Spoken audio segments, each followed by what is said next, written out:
إن الحمد لله نحمده ونستعينه ونستغفره ونعوذ بالله من شرور أنفسنا ومن سيئات أعمالنا من يهده الله فلا مضل له ومن يضلله فلا هادي له وأشهد أن لا إله إلا الله وحده لا شريك له وأشهد أن محمدًا عبده ورسوله أرسله بالحق بشيرا ونذيرا أما بعد فإن خير الحديث كتاب الله وخير الهدي هدي محمد صلى الله عليه وسلم وشر الأمور محدثاتها وكل محدثة بدعة وكل بدعة ضلالة وكل ضلالة في النار فأعوذ بالله السميع العليم من الشيطان الرجيم بسم الله الرحمن الرحيم قاف والقرآن المجيد بل عجبوا أن جاءهم منذر منهم فقال الكافرون هذا شيء عجيب أإذا متنا وكنا ترابا ذلك رجع بعيد قد علمنا ما تنقص الأرض منهم وعندنا كتاب حفيظ بل كذبوا بالحق لما جاءهم فهم في أمر مريج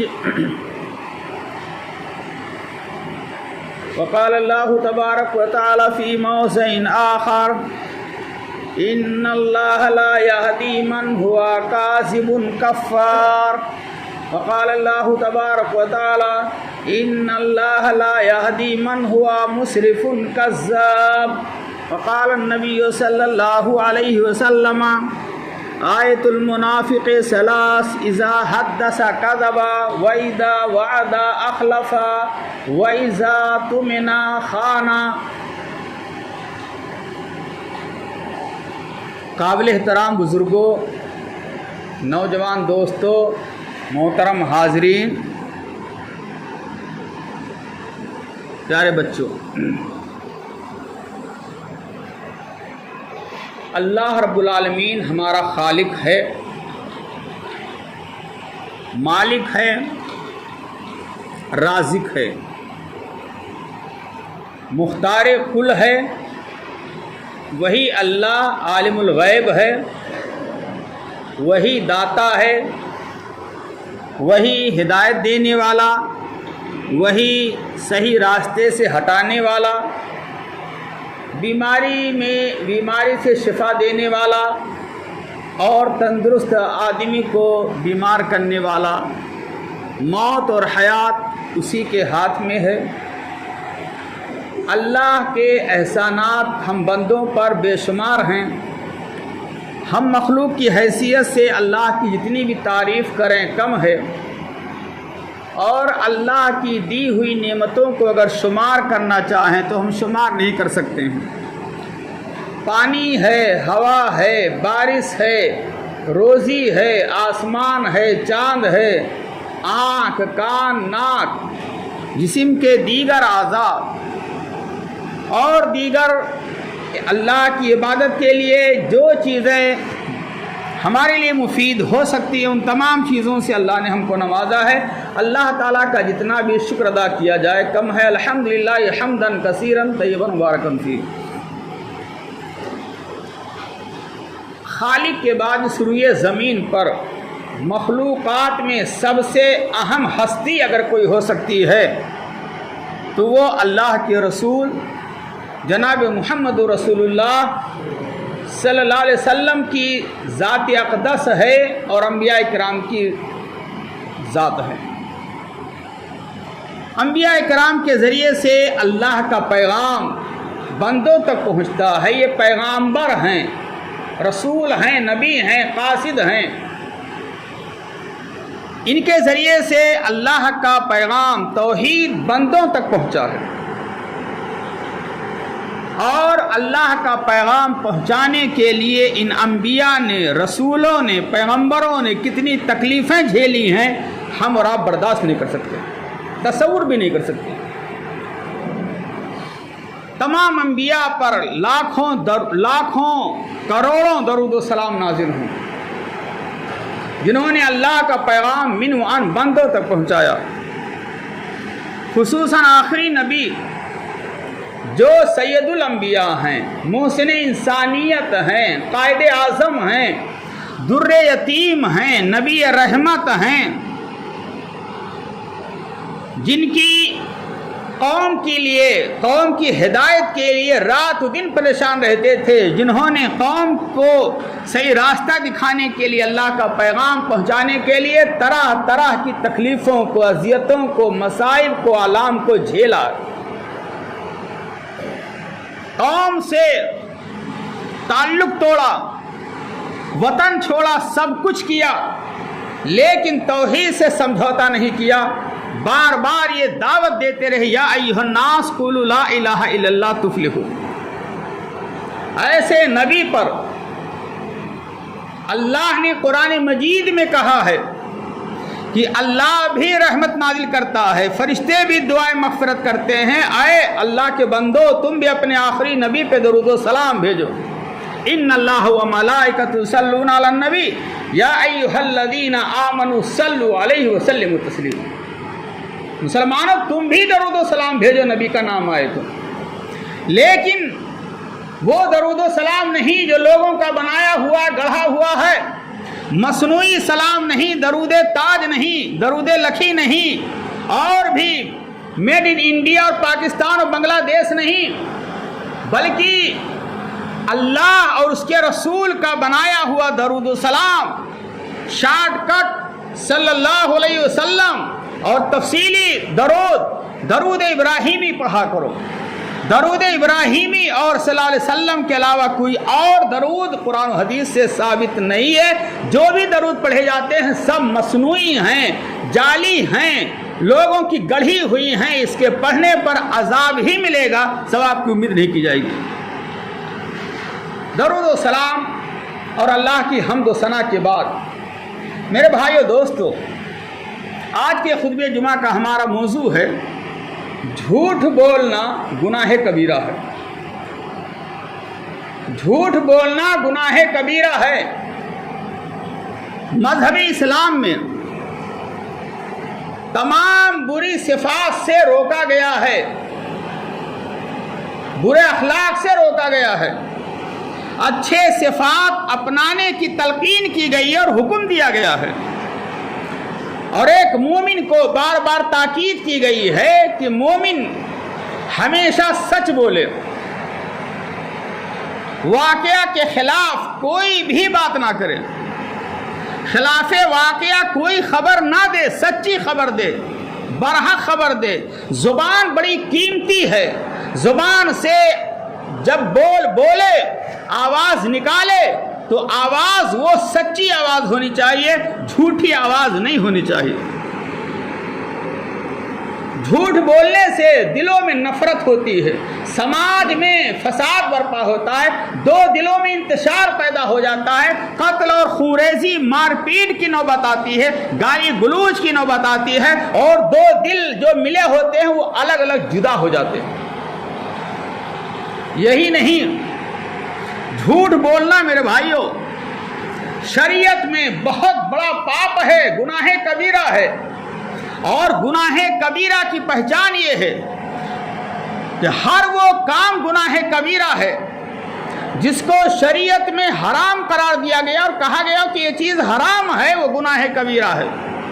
ہر وہ چیز گناہ کبیرہ ہے جس پہ کرنے والے پہ لعنت بھیجی گئی ہو، اللہ کی پھٹکار ہو، اللہ کا غضب نازل ہو، اللہ کی لعنت ہو، اللہ اپنی رحمت سے دور کر دے۔ اگر ایسی بات ہے تو وہ کام گناہ کبیرہ ہے۔ اللہ کے رسول نے ناراضگی کا اظہار کیا ہو کہ ہمارا ایسے لوگوں سے کوئی تعلق نہیں، وہ بھی گناہ کبیرہ ہے۔ جیسے حدیث میں آتا ہے من غشنا فلیس منا، جو کسی مسلمان کو دھوکہ دے اس کا تعلق ہم سے نہیں ہے۔ جو بڑوں کی عزت نہ کرے، چھوٹوں پہ شفقت نہ کرے، اس کا تعلق ہم سے نہیں ہے۔ آج کے خطبہ جمعہ میں جھوٹ کسے کہتے ہیں، جھوٹ کی قباحت کیا ہے، نقصانات کیا ہے، اور جھوٹ کی قسمیں کتنی بنا رکھی ہے لوگوں نے، آج اس پر روشنی ڈالنے کی کوشش کروں گا۔ یاد رکھیے گا، حدیث میں آتا ہے صحابہ کرام نے نبی کریم صلی اللہ علیہ وسلم سے پوچھا کہ اللہ کے رسول یہ بتلائیے کیا مومن بزدل ہو سکتا ہے؟ آپ نے فرمایا جی ہاں، مومن بزدل ہو سکتا ہے۔ کہا کیا مومن کنجوس ہو سکتا ہے، بخیل ہو سکتا ہے؟ کہا جی ہاں ہو سکتا ہے۔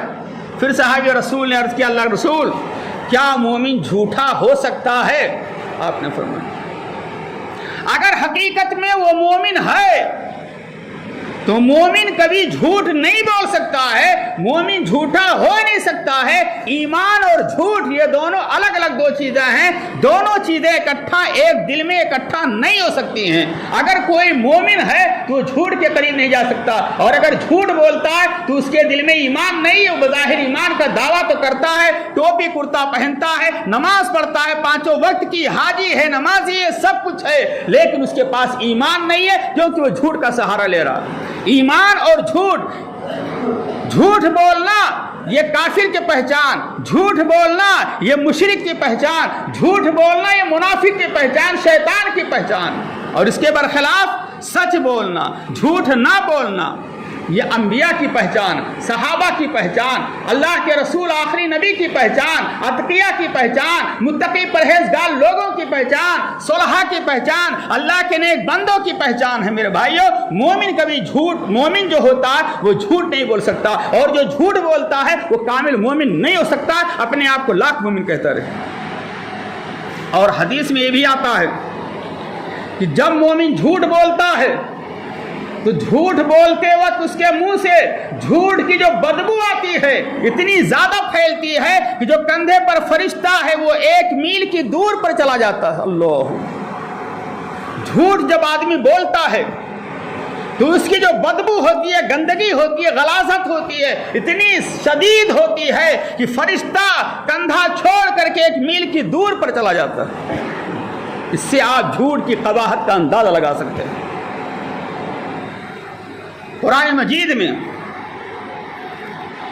اللہ رب العالمین نے سورہ زمر، ایک سورہ ہے، سورہ زمر آیت نمبر 3 میں اللہ نے ارشاد فرمایا، کیا؟ سنیے، اللہ نے ارشاد فرمایا ان اللہ لا یہدی من ہوا کاذب کفار۔ جو جھوٹا ہوتا ہے، مکار، فراڈ ہوتا ہے، جھوٹ بولنے والا ہوتا ہے، اور نافرمان، ناشکرا ہوتا اللہ تعالیٰ کا۔ کذاب اور کفار کہا مبالغہ کا صیغہ، بہت زیادہ جھوٹ بولنے والا، بہت زیادہ اللہ کی نافرمانی کرنے والا۔ کذاب جھوٹ بولنے والے کو، کفار نافرمانی کرنے والے کو ان اللہ لا یہدی، اللہ ہدایت نہیں دیتا۔ کتنی اہم بات کہی اللہ۔ یہ سورہ زمر کی آیت نمبر 3 ہے جو اس بات کو بالکل واضح کر رہی ہے، دعوت دے رہی ہے کہ سن لو لوگوں، اگر جھوٹ بولو گے تو اللہ ہدایت نہیں دے گا، اگر اللہ کی نافرمانی کرو گے، ناشکری کرو گے تو ہدایت سے محروم رہو گے۔ ہدایت سے محروم رہنے کا سبب جھوٹ بولنا اور اللہ کی ناشکری یا نافرمانی کرنا ہے۔ قرآن کی آیت دوبارہ سن لیجئے، ان اللہ لا یہدی، بے شک اللہ ہدایت نہیں دیتا ہے، من ہوا کاذب کفار، جو جھوٹ بولتا ہے اور اللہ کی نافرمانی ناشکری کرتا ہے۔ یہ سورہ زمر کی آیت نمبر 3 نے واضح کر دیا مسئلے کو۔ آپ کے دل میں ذرہ برابر تردد نہیں ہونا چاہیے۔ ہمارے وہ بھائی، خواہ بوڑھے ہوں یا جوان، جو جھوٹ کا سہارا لیتے ہیں، وہ سن لے کہ وہ ہدایت سے محروم ہیں۔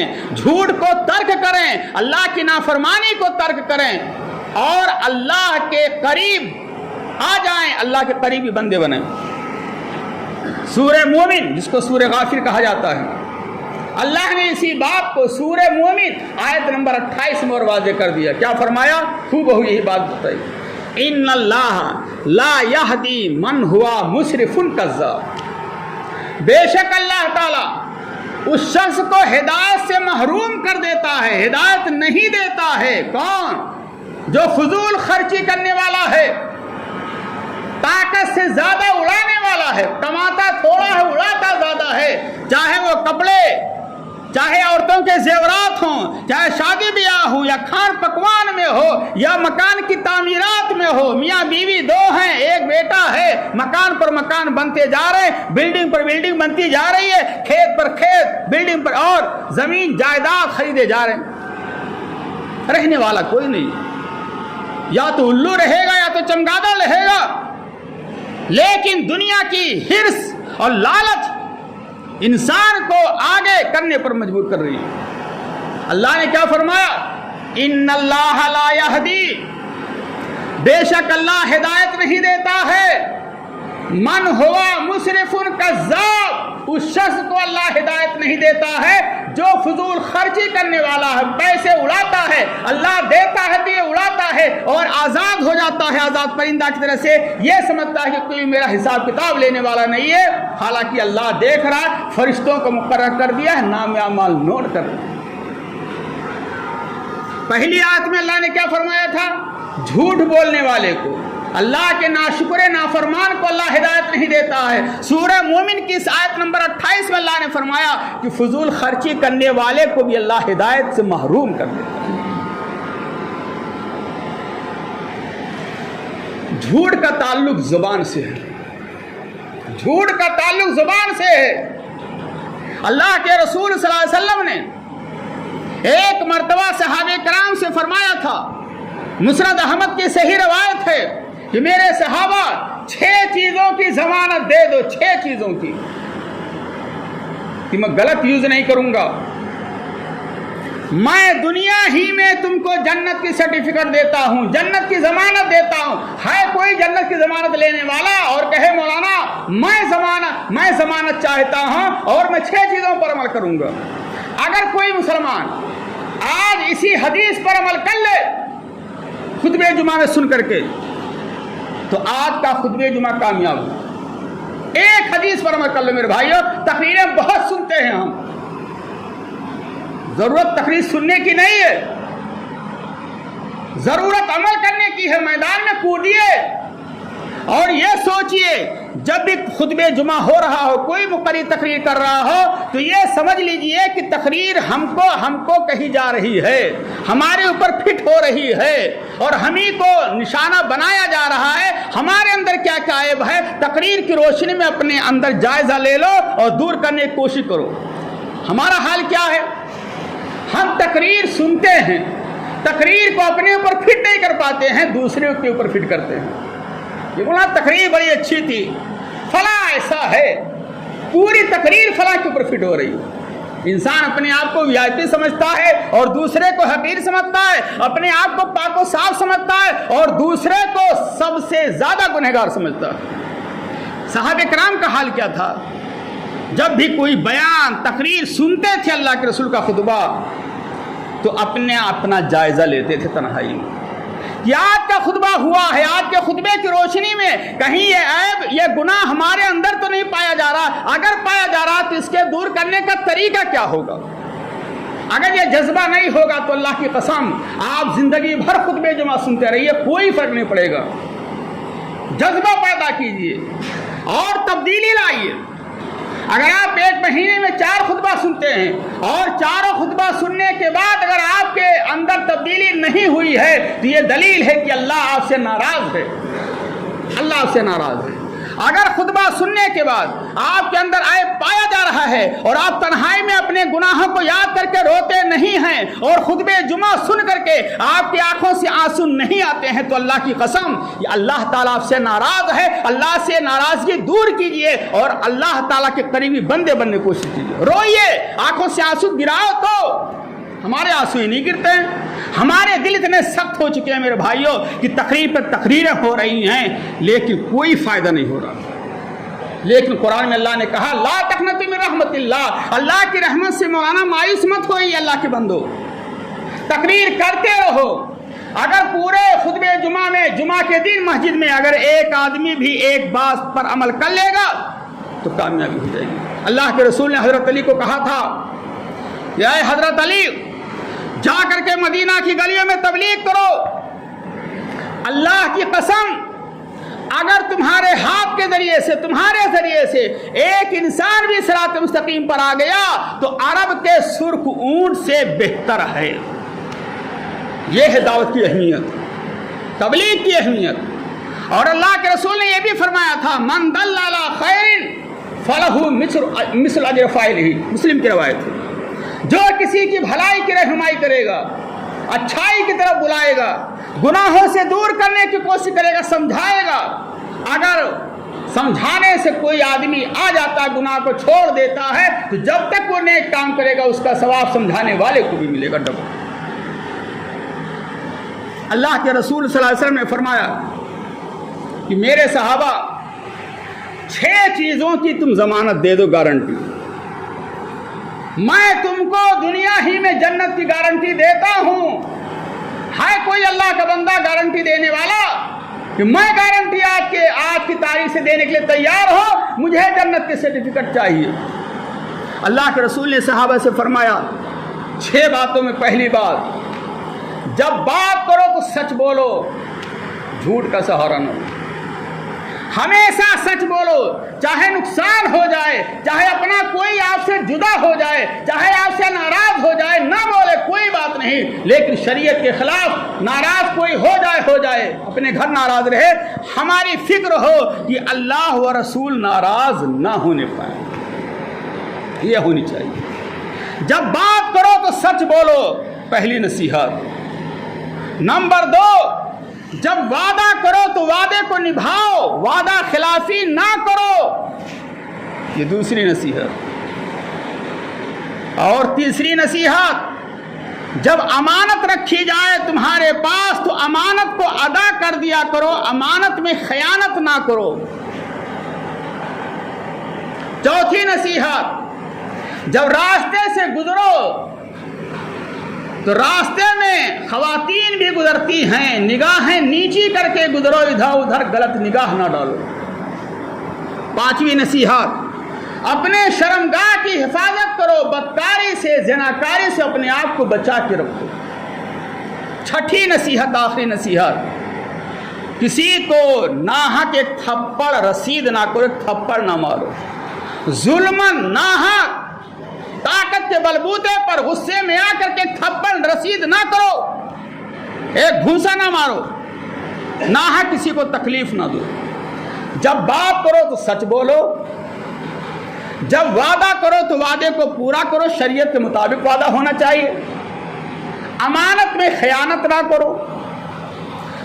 راستے سے گزرو تو نگاہیں نیچی کر کے گزرو, پست کر کے گزرو, غلط نگاہ نہ ڈالو, نظر بازی نہ کرو.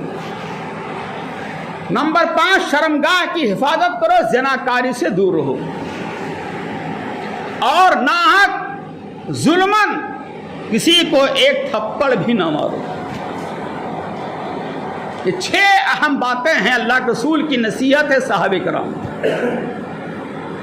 6 باتوں پر عمل کر لو, دنیا ہی میں جنت کی ضمانت ہے. ان میں سے 6 باتوں میں سے ایک بات کیا ہے؟ پہلی بات بہت اہم تھی, اس لیے پہلے نمبر پر اللہ رسول نے رکھا. کیا؟